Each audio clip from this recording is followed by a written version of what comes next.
प्रयागराज को तीर्थों का राजा कहा जाता है। ऐसा क्यों?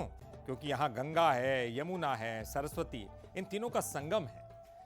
लेकिन गंगा से भी अधिक पुण्यकारी और मोक्षदायिनी मां यमुना को कहा गया है। श्री कृष्ण की लीलाओं की साक्षी रही मां यमुना का पुराणों में क्या महत्व बताया गया है, चलिए वो भी आपको बताते हैं।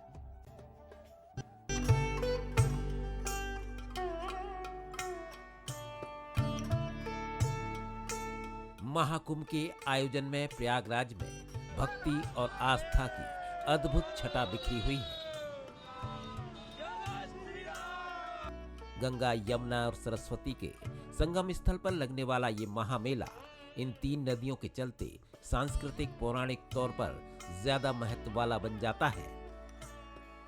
ये तीनों ही नदियां वेदों पुराणों में बहुत महत्वपूर्ण बताई गई हैं, पर कहते हैं कि यमुना नदी गंगा से भी ज्यादा पौराणिक महत्व की नदी है और इसे गंगा से भी प्राचीन माना गया है। गंगा जी का तो जो है ही है महत्व हमारे जीवन में, मोक्ष देने में, लेकिन जमुना जी का कृष्ण के साथ संबंध है और कृष्ण की जितनी लीलाएं हैं वो जमुना जी के साथ जुड़ी हुई हैं। जमुना जी के साथ में सारी कृष्ण की लीलाएं हैं। गोकुल में लें, वृंदावन में लें, मथुरा में लें, ये सारी जो व्यवस्था है वो हमारी भगवान कृष्ण से जुड़ी हुई है। और भगवान का नाम है कृष्ण। कृष्ण किस लिए है? श्याम वर्ण की वजह से। अब आप जब हमारा संगम में जल का निरीक्षण करेंगे तो श्याम वर्ण का जल हमारी जमुना जी लेके आएंगे। यमुना नदी की पवित्रता और उसके निर्मल जल की मान्यता द्वापर युग में तब अधिक रही जब श्री कृष्ण ने इस नदी को अपनी लीलाओं का साक्षी बनाया, जिसके चलते यमुना का जल हरि चरणा अमृत के समान माना गया। साथ ही यमुना नदी कालिंदी नाम से श्री कृष्ण की 8 पटरानियों में से एक है। जब हमारे भगवान श्री कृष्ण का जन्म हुआ तो माँ यमुना ने जो है विचार कर लिया कि यही मेरे पति होंगे और मैं इनसे ही शादी करूंगी। तो जब वसुदेव जी महाराज भगवान श्री कृष्ण को लेकर गोकुल जा रहे थे तो यमुना ने जो बाढ़ आ गई, उन्होंने कहा कि पति जा रहे, इनके चरण नहीं पखारूं तो मेरा क्या होगा। तो माँ गंगा जो है विष्णु के चरणों से निकली और इन्होंने जब उनके चरण पखारा तो वही चरण थे जो भगवान वामन का चरण थे, जो विराट रूप था, वही चरण माता यमुना ने पखारे हैं। जब से ये मोक्षदायिनी बन गई।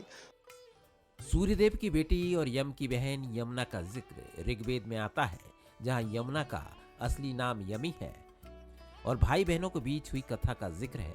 तो विष्णु पुराण में भी भाई बहन के रिश्तों को लेकर कहानी बताई गई है, जिसके मुताबिक कोई भाई अपनी बहन के साथ जाकर उसे आदर सत्कार देगा और उसका ख्याल रखेगा तो उसे अकाल मृत्यु का डर नहीं लगेगा। इसी तरह स्कंद पुराण, पद्म पुराण और महाभारत में भी यमुना को मोक्षदायिनी कहा गया है। व्यक्ति के शरीर से जब प्राण का हरण होता है तो उसको लेने यमराज आते हैं, ऐसा हिंदू धर्म में मान्यता है। परंतु जो यमुना में स्नान करता है उसके लिए कहते हैं कि उसको लेने स्वयं धर्मराज आते हैं, इसलिए यमुना को मोक्ष की देवी कहा जाता है। और जिसका प्राण हरण करने धर्मराज आते हैं उसको वैकुंठ लोक का वास मिलता है। इसलिए यमुना में स्नान करने वाला व्यक्ति, यमुना में दान करने वाला व्यक्ति, यमुना के किनारे अर्चन करने वाला व्यक्ति, पूजन करने वाला व्यक्ति मोक्ष को प्राप्त करता है। इसी यमुना का प्रयागराज में गंगा जी के साथ मिलन होता है और ये स्थल तीर्थराज के नाम से जाना जाता है। इससे संगम क्षेत्र का महत्व कई गुना बढ़ जाता है। इसलिए तो प्रयाग में हर हर गंगे और जय यमुना मैया का स्वर गूंजता रहता है। Bureau report, Bansal news. 3 नदियों का संगम और ये इसकी खासियत, इसका महत्व जो कि हमने इस कथा के द्वारा आपको बताया। तो कुंभ कथा में आज के लिए फिलहाल इतना ही, लेकिन ऐसी तमाम कथाएं आपके लिए लगातार लेकर आते रहेंगे। फिलहाल दीजिए मुझे इजाजत। हर हर गंगे।